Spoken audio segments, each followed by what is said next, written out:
Merci à tous de nous écouter sur la 96.3 FM, la radio panafricaine For You Radio.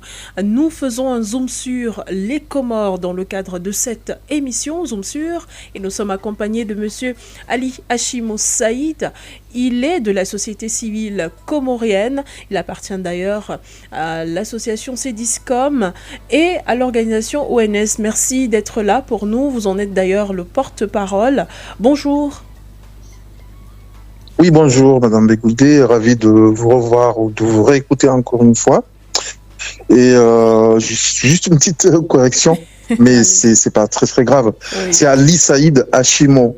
Oh. Ali Saïd Hachimo, mon prénom. Ok, et non Hachimo Ali Saïd. Ouais. D'accord, c'est noté. Ouais. Merci infiniment d'être là, monsieur Hachimo. Eh bien, nous parlons avec vous de l'actualité du côté des Comores. On sait que le scrutin s'est tenu le 14 janvier 2024 et que les résultats, évidemment, du premier tour ont donné la victoire au président Azali Assoumani. Depuis lors, comment les Comores se portent? Quel est le climat dans les grandes Comores, mais aussi dans les environs? On connaît bien les îles, mais également le peuple mahorais. Alors, donc, alors je rectifie tout de suite, si vous permettez. Donc, il n'y a pas de peuple mahorais, il y a un peuple comorien qui est composé de 4 îles. En fait, l'archipel de Comores est composé de 4 îles, Grande Comore, Anjouan, Moélie et Mayotte. Il y a un seul peuple, en fait. C'est le même peuple dans les 4 îles. Donc, il y a une division politique qui a été imposée par le colon français et qui a colonisé jusqu'à maintenant l'île comorienne de Mayotte. Donc, c'est un seul et même peuple. Donc, il y a eu toute une littérature pour justement éloigner cette île des autres îles, alors que c'est des îles qui sont dans le même espace géographique. Et cette littérature-là a trompé des milliers et des milliers de personnes dans le monde, croyant que Mayotte se trouvait à des milliers de kilomètres des autres îles et que le peuple, qui est un peuple mahorais qui n'a rien à voir avec le peuple comorien, alors que c'est le même peuple. Et donc, ce sont des éléments de langage du colon qui a été soutenu par des personnes qui étaient sur place et qui ont construit une fausse histoire des Comores et qui perdure jusqu'à maintenant. Donc ça, c'est pour le peuple mahorais qui n'existe pas, mais le peuple comorien, oui, existe. Voilà. Donc, alors, sur le plan de l'actualité, ça s'appelle bien les Mahorais. J'espère que là, quand même, comme ceux qui habitent en Anjouan s'appellent des Anjouanais, comme ceux qui habitent à Grande Comore sont des Grands Comoriens, etc. Mais tous, ce sont des Comoriens de l'archipel de Comores. Voilà. Donc, on a des enfants à droite dans chaque île, on a des liens séculaires, d'accord, avant même que la France arrive à Mayotte pour séparer les îles. Alors, pour vous répondre à votre question, effectivement, il y a eu un semblant d'élection, donc le 14 janvier 2024. Ces élections n'ont pas donné la victoire à Azali. C'est une fausse victoire puisque ce sont des élections qui sont entachées d'irrégularités avec des preuves à l'appui. Et la CENI a déclaré effectivement vainqueur avec 54% si ma mémoire est bonne au début, des résultats provisoires avec une taux de participation de 16%, alors que ce qui était estimé au départ, c'était un taux de participation à 60%, sortie des urnes selon la CENI elle-même. Donc, il y a eu des incongruités et puis des calculs faux, parce que ils avaient déjà fait une comptabilité en interne avant même les résultats. Donc, c'est des machines qui sont arrivées du Congo. On a toutes les informations et des preuves de chez Tshisekedi et qui sont arrivées par jet privé quelques jours avant les élections, qui ont servi à faire ce comptage qui n'a rien à voir avec les votes véritables des sorties des urnes. Ce qui a donné la victoire, le vrai vote, les vrais résultats, Issa, qui est largement devant sur plusieurs sondages qui ont été donnés, largement devant, et puis derrière, sur 2 ou 3 sondages différents, tantôt c'est Burhan qui était un des candidats qui était deuxième, tantôt c'est Mouni Baraka Salim qui était derrière. et Azali, lui, il était entre 3e et 4e place. Ils sont sortis des urnes, c'est-à-dire il y avait des personnes qui étaient dans des bureaux de vote, hein, tout le monde le sait, qui ont compté hein, à 60 et 70%, voire même 90% des résultats provisoires et estimations avant la fermeture des bureaux, qui ont donné ces résultats qui ont été compilés dans tous les bureaux de vote et qui ont donné au parti le plus populaire, qui a le plus d'électeurs et qui a soutenu le docteur Salim Issa. Ça, ce sont les véritables résultats. Les résultats de Azali, ce sont des résultats qui ont été fabriqués, je l'ai dit tout à l'heure, par une machine qui vient de l'extérieur pour assurer la victoire d'Azali, qui lui-même avait nommé donc le président de la Cour suprême quelques jours avant les élections. Il avait nommé aussi le président de la CENI quelques jours, pareil, avant les élections, tous les deux pour assurer la victoire d'Azali Assoumani, qui sont largement contestés et diffusés dans le monde entier. Et même la communauté internationale, dite internationale, quand ils ont vu que Azali Assoumani avait présenté une image idyllique, comme quoi les élections se sont bien passées dans des conditions normales, sans incident, etc. Et que quand ils ont vu les plaintes qui sont émanant de l'opposition, mais aussi de la population elle-même, quand ils ont constaté les fraudes, parce qu'il faut savoir, Madame Bégoudé, c'est pas que l'opposition qui a vu ces fraudes, hein, c'est la population elle-même qui a filmé, qui a vu les vols dans des bourrages d'urnes, des caisses qui ont été enlevées, qui ont été soustraites des bureaux avant la fermeture des bureaux à 14 heures. Tout ça, ça a été constaté par la population, pas forcément des partisans d'un parti politique ou d'un candidat ou d'un autre. Voilà en gros ce que je peux vous dire maintenant. Mais je sais pourquoi vous me posez la question, c'est que vous vouliez que je rectifie le tir. Il n'y a pas de souci, je vous écoute. Ce que je voudrais également mettre sur la table, c'est les différentes sorties du gouvernement de transition en exil. C'est ainsi qu'il se fait appeler. Que représente-t-elle dans cette période, justement, post-électorale, alors même qu'on craignait une crise du côté des Comores? Ah oui, justement, avant de répondre à la deuxième question, sur le gouvernement de l'exil, vous n'avez pas fini la deuxième partie de votre question, à savoir le climat. Alors le climat est très tendu aux Comores depuis la proclamation de ces résultats et que l'opposition a fait une déclaration commune justement pour dire qu'il ne reconnaissait pas ces résultats, et le peuple, il y a eu un mouvement de jeunes qui est descendu et qui a fait beaucoup de manifestations, et les jeunes certains ont été attrapés et emprisonnés. Il s'agit de mineurs, 300 mineurs qui ont été enfermés dans un camp militaire. Et puis, il y a un jeune à qui on a tiré dessus. Donc, il a été tué par une balle dans la tête. Et à l'heure actuelle, on est dans un climat très, très tendu depuis la validation de ces élections par la Cour suprême. Et personne n'ose parler. Et quand on parle, on est tout simplement recherché par la police et par l'armée. On est enfermé. Donc, on est dans un climat tendu, de terreur. Et personne n'ose bouger, n'ose faire quoi que ce soit, n'ose se plaindre sur la façon dont les élections sont passées.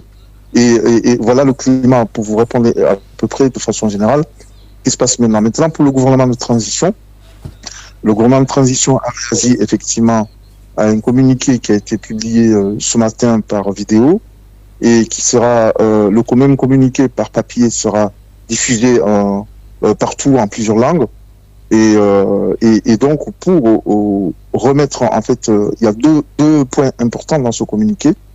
Le premier point important, c'était pour dire à la population comorienne de ne pas revenir à ces élections, parce que on voit très bien que il y aura jamais d'élections propres et en règle, respectant donc les règles d'usage, parce qu'il n'y a pas de règles, il n'y a plus de loi. Je l'avais dit dans notre précédente intervention, il n'y a plus d'état de droit aux Comores. C'est-à-dire que la constitution qui a été enlevée de 2001 et une nouvelle qui a été mise en place par Azali lui-même en 2018 est venue entacher toutes les règles de la société et de la nation comorienne. À l'heure actuelle, je l'insiste encore, Madame Begoudé, il n'y a pas d'état des droits aux Comores. C'est-à-dire que le gouvernement qui est là a modifié la constitution sans la respecter. Vous voyez? Donc en fait, Azali a modifié la constitution uniquement pour se maintenir au pouvoir. Et toutes les dispositions nouvelles qu'il a créées, il les respecte même pas. Donc, alors pour revenir sur le gouvernement de transition, donc il y a 2 points importants, je disais. Le point important, c'était d'oublier les élections et de se rassembler. Hein. Et puis, deuxième message, c'est que il faut faire confiance. Le président du gouvernement de la transition en exil, qui s'appelle Moustapha Seytchek, a fait appel donc à tous les mouvements, que ce soit la partie civile, la société civile, les jeunes et les partis d'opposition, d'oublier les rancœurs, et puis parce qu'il y a une partie qui voulait faire les élections et d'autres non, et qu'on se rassemble tous, qu'on sauve le pays, et qu'il demande à ce qu'on fasse confiance, lui fasse confiance pour trouver toutes les solutions pour dénoncer et renverser le gouvernement qui est en place, qui n'est pas du tout légal. Comment est-ce que le gouvernement de transition pourrait justement agir pour le peuple comorien alors qu'il est en exil et quand celui qui le représente demande au peuple comorien de lui faire confiance? Est-ce que ce n'est pas à un moment un leurre quand on sait que voilà, le président Azali Assoumani continue d'être au pouvoir et il y est depuis plusieurs années? Qu'est-ce que ce gouvernement en exil prévoit, comme il se fait appeler, Monsieur Hachimo? Alors, tout d'abord, vous posez bien la question, hein, c'est normal. Et effectivement, le public, là je vous rejoins, du coup, a le droit de savoir si un gouvernement de transition, effectivement, qui est à l'extérieur, qu'est-ce qu'il pourrait faire face à ces situations où, effectivement, on a un président qui a volé des élections, c'est pas une première fois, ni une deuxième fois, mais c'est une troisième ou quatrième fois déjà, quoi. Alors, ce que je peux vous dire, c'est que moi déjà, je connaissais à peine ce gouvernement de transition. J'ai commencé à le connaître il y a à peine, je dirais même pas un mois. Et sauf ce que je peux vous dire, c'est que la personne de son Excellence Moustapha Seytchek, c'est un révolutionnaire et qui est respecté par toute la classe politique comorienne. Et même Azali lui-même, il le connaît très bien, il le respecte.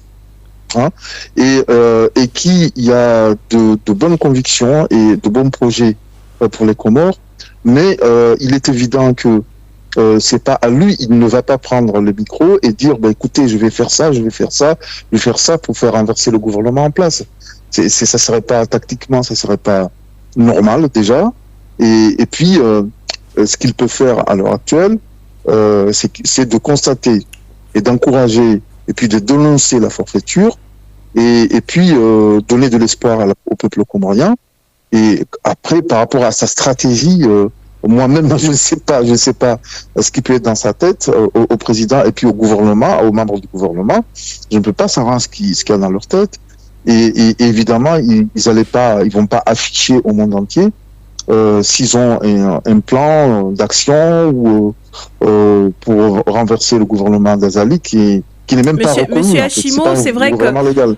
Oui, Monsieur Hachimo, c'est vrai que beaucoup de choses sont reprochées au président Azali Assoumani, mais nous n'allons pas faire l'apologie du renversement d'un chef d'État. La question peut-être que j'aimerais vous poser, c'est pourquoi est-ce que les hommes politiques comoriens ne font pas de coalition solide pour résoudre le problème Azali Assoumani aux Comores comme ils le considèrent, ou alors n'appellent pas ce gouvernement entre guillemets de transition en exil, parce que déjà, est-ce que vous-même, quand vous voyez ce type de communication, vous n'avez pas l'impression qu'il s'agit de manipulation? Est-ce que parce que tout à l'heure vous avez mentionné que vous n'aviez pas totalement confiance, ne sachant même pas les plans de ce gouvernement entre guillemets de transition et en exil. Est-ce qu'il ne serait pas mieux, Monsieur Ashimo, que le peuple comorien, comme je le demandais déjà autrement tout à l'heure, fasse confiance aux acteurs politiques de l'opposition aux Comores et demande à ceux-ci une véritable coalition?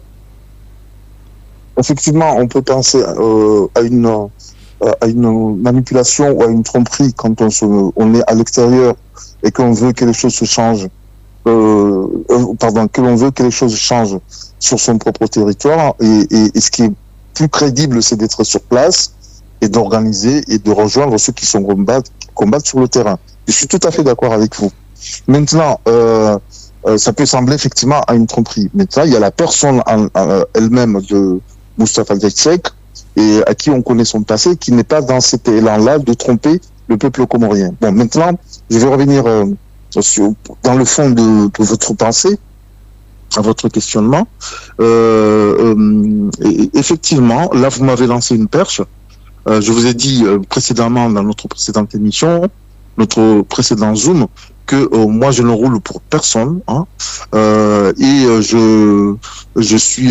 fais partie de la société civile. Et j'ai un regard critique, et puis je veux une société juste, avec des élections transparentes, etc. Ça, je l'ai répété plusieurs fois pour que les choses soient claires. Maintenant, je vais dans votre sens pour dire que effectivement, l'opposition, comme je l'avais dit, était divisée. Donc la France-Afrique avait bien fait son travail, a divisé l'opposition. On a vu des enveloppes circuler bien avant, quelques mois avant les élections. Et pour essayer de diviser l'opposition, certains voulaient aller aux élections, d'autres non. Et je vais vous avouer encore autre chose, parce que je pense que si vous m'avez posé la question, c'est justement pour m'amener à là, il n'y a aucun souci.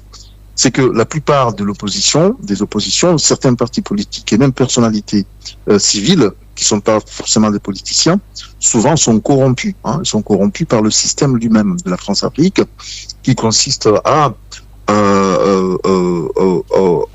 recevoir les avantages qui viennent de la France, que ce soit des contrats avec des sociétés françaises, et puis au niveau du gouvernement lui-même, les politiques. Là, c'est pour la société civile et pour les politiques eux-mêmes.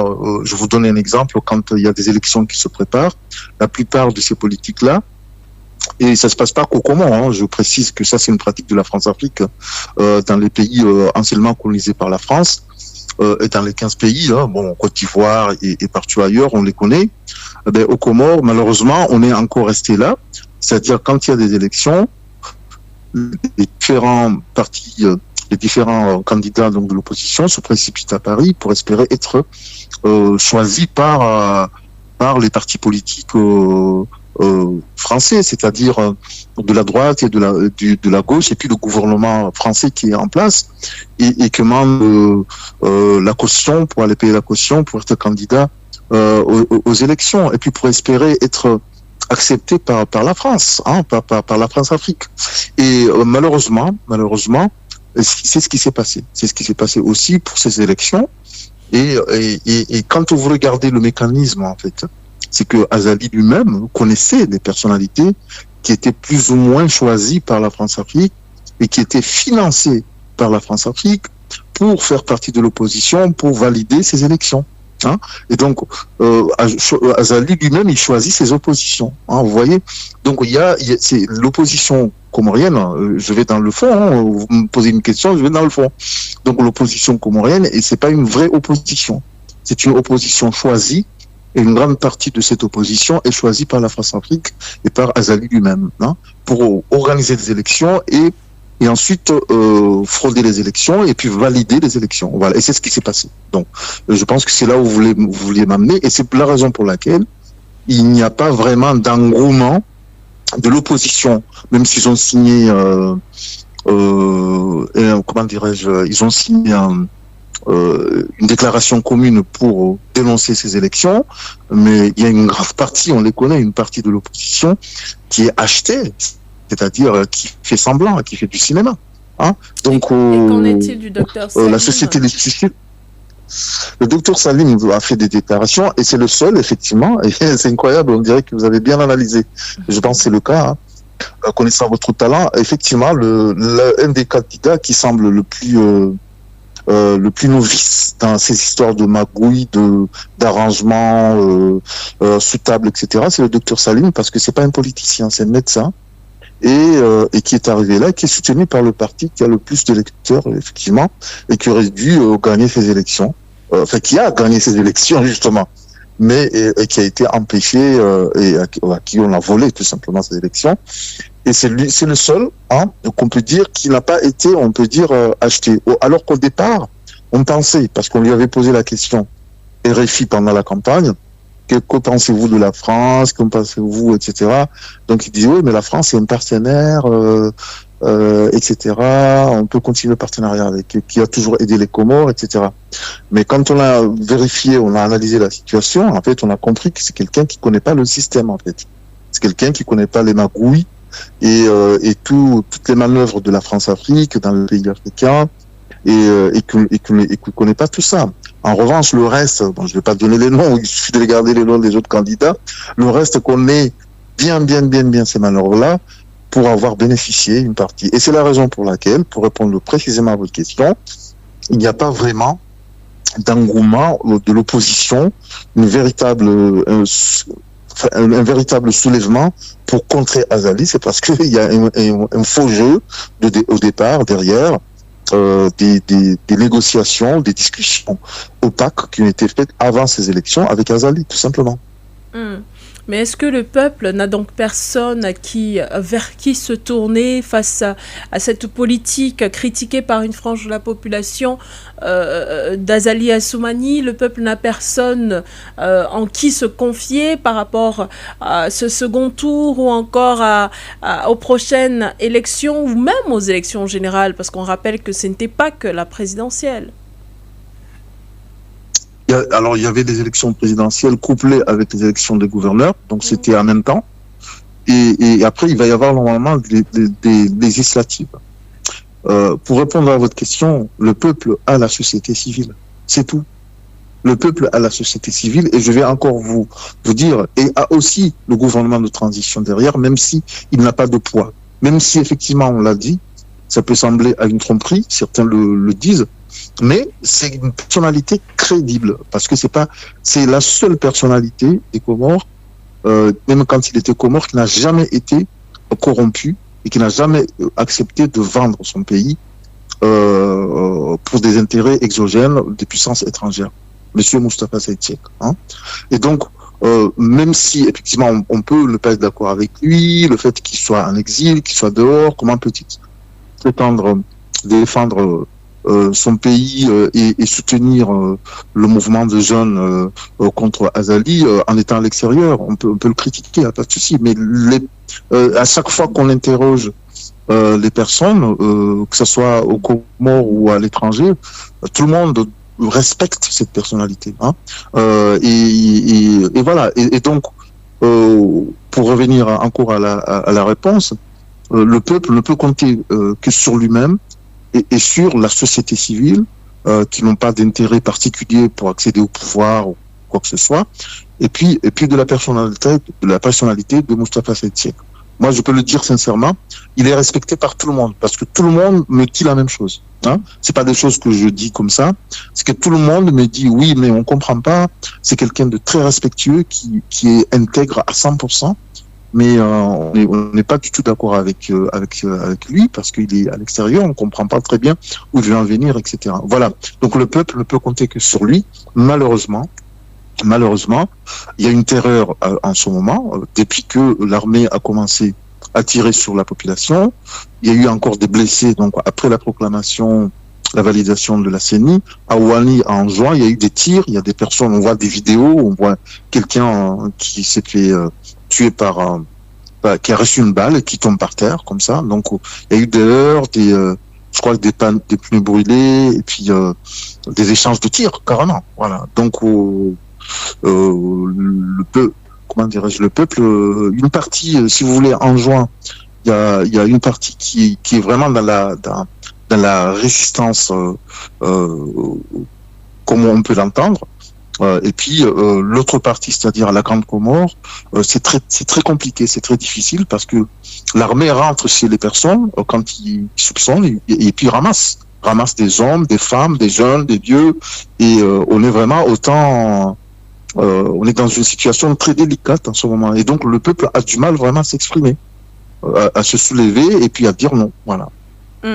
Merci, monsieur Hashimo. Eh bien, un peuple qui est face à son propre silence, a peur de se soulever, ne peut pas forcément s'exprimer. Il ne devra donc subir les résultats des urnes, même si on parle de résultats biaisés. Monsieur Hashimo, vous avez souligné que le peuple a la société civile, mais par quels moyens? C'est peut-être par cette question que nous clôturerons ce programme. Par quels moyens la société civile pourrait redonner espoir à un peuple dont une frange demande le départ du président Azali Assoumani, ou encore une gestion un peu plus honnête, si je me range dans vos propos, du pays? Il ne peut pas y avoir de gestion honnête. Alors, par quel moyen la société civile peut aider? C'est déjà par la communication. Donc, la société civile, quand je parle de la société civile, il y a la société civile comorienne, il y a le CEDISCOM, il y a le comité maoré, une partie qui est ici, une partie qui est sur place, mais qui est complètement à la merci du pouvoir. Et puis d'autres structures issues comme Maïcha, comme Mabedja, panafricaniste. Donc ça, c'est la société civile comorienne, essentiellement par la communication. On agit par la communication, par l'information, et de façon claire et scientifique lorsqu'on peut le faire. Et puis, il y a aussi la société civile panafricaniste, qui a énormément aidé et qui a soutenu le peuple comorien à l'extérieur. Kémy Séba, par exemple, Franklin Nyamsi au Cameroun, ils ont tous dénoncé en ayant analysé la situation, etc. C'est tout ce que on peut faire pour aider, et c'est pas mal déjà, parce que il n'y a pas d'autres personnes qui peuvent faire ce travail d'information et de sensibilisation à la population comorienne, et puis et à l'étranger. Après, pour l'action elle-même, vous avez dit tout à l'heure que vous prenez pas pour une lutte armée ou pour je comprends tout à fait. Personne ne souhaite rentrer dans la violence ou préconiser une lutte armée ou préconiser une rébellion ou quoi que ce soit. Mais ce qui se passe en fait, pourquoi les personnes pensent souvent à ce genre de choses, c'est quand on vous défie et quand on vous pousse à bout. C'est lorsque comment dirais-je, on vous sous-estime. C'est lorsque on vous lance des défis. Et c'est lorsque on considère, on vous déconsidère, c'est-à-dire, et c'est lorsqu'on crée, pour résumer, un rapport de force. Le gouvernement Azali lui-même n'a pas d'autre. Il appelle les personnes en fait au dialogue souvent. Il utilise en fait la ruse souvent. La ruse, c'est d'appeler les gens pour dialoguer. Il appelle l'opposition pour dialoguer. Il appelle etc. Mais souvent, après le dialogue, il utilise tout ce que a été produit dans ce dialogue pour lui. Je vais vous donner un exemple. Il y a eu des assises, des assises pour essayer de rassembler tous les partis politiques, reconstruire le pays, mettre en place de nouvelles lois électorales, de nouvelles constitutions, et même il y avait la question de l'île comorienne de Mayotte qui était mis en avant. Qu'il fallait se rapprocher donc des élus mahorais, etc. Eh bien, vous savez ce qui s'est passé après les assises. Azali a récupéré les résultats, tous les travaux de ces assises-là à son profit, à son parti politique. Et il a fait des rapports, il a envoyé au monde entier, il a envoyé aux Nations Unies, il a envoyé pour dire que il a fait des assises et que tous les partis sont d'accord maintenant pour reconstruire le pays. Et bien, en fait, ce qui s'est passé, en fait, c'était des assises qu'il avait préparées pour organiser des élections et modifier la constitution. Tout ça, il avait préparé en amont. Voilà. Et donc, voilà où on en est. C'est-à-dire qu'on a une personne qui a beaucoup de, qui n'a pas de bonnes intentions, en fait, pour entrer dans une gouvernance d'égalité et de droit pour tous. C'est-à-dire que c'est son clan, sa famille, et la soumission à la France-Afrique. C'est ça, en fait. Et puis, l'accumulation de biens autour de sa famille, le népotisme. Alors, vous savez, il est président.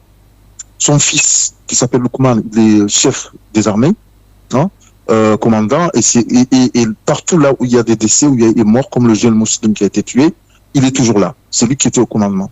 Ensuite, il y en a un autre qui s'appelle Fatihou. Lui, il est conseiller du président. Ce sont ses enfants, ce sont ses enfants. Et donc, quand vous regardez autour de lui, il y a toute cette famille qui gère le pays. Voilà. Donc, ils ont volé les élections donc en 2019. Avant, c'était le père qui agissait. Maintenant, la famille, tout ensemble. Et la plupart des postes régaliens sont occupés souvent par des personnes de leur ville Mitsuge, d'accord. Je vais pas tous les citer, mais et après, il y a des personnalités d'Anjouan, des autres îles qui ont des postes aussi, mais régaliens certes, mais quand on regarde bien, c'est Azali et sa famille qui contrôlent le pays. Voilà.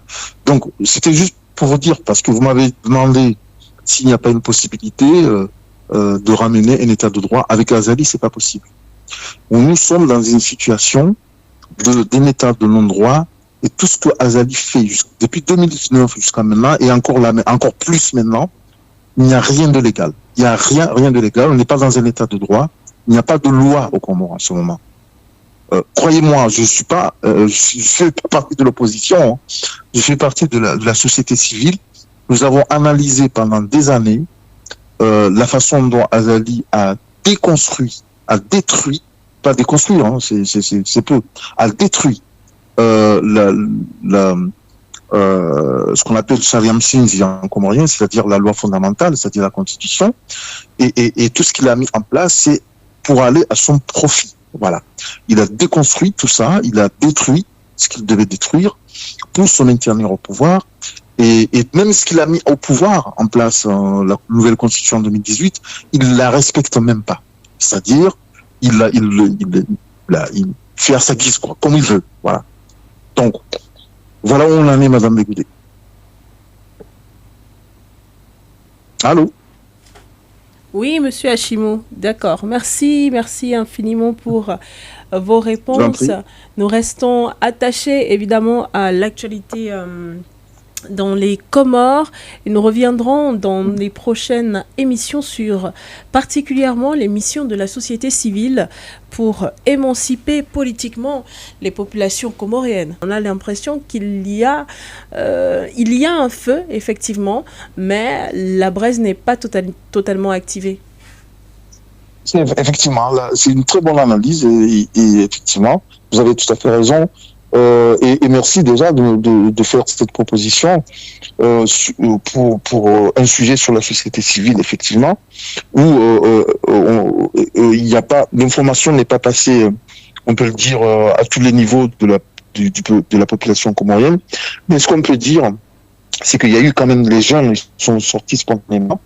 Aucun candidat de l'opposition n'a poussé ces jeunes-là à descendre dans la rue et à se faire tirer dessus.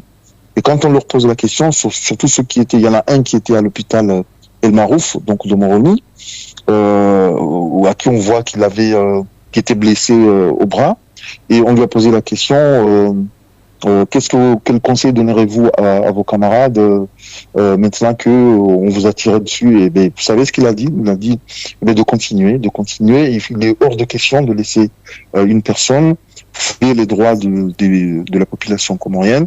Il faut que vous continuez. Donc, c'était pour vous dire que ces gens-là, ils étaient descendus dans la rue pour défendre leur pays.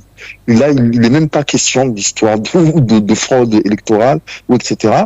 Il s'agit d'une personne qui a pris en otage, j'aime pas utiliser ce mot, mais à un moment donné, on est obligé de l'utiliser, qui a pris en otage en fait tout un pays, et qui a magouillé, qui a trituillé, qui a volé des élections depuis 3-4 fois. Parce qu'en fait, il y a des coups d'État constitutionnels, des coups d'État militaires qu'il a fait. Il a fait la totale.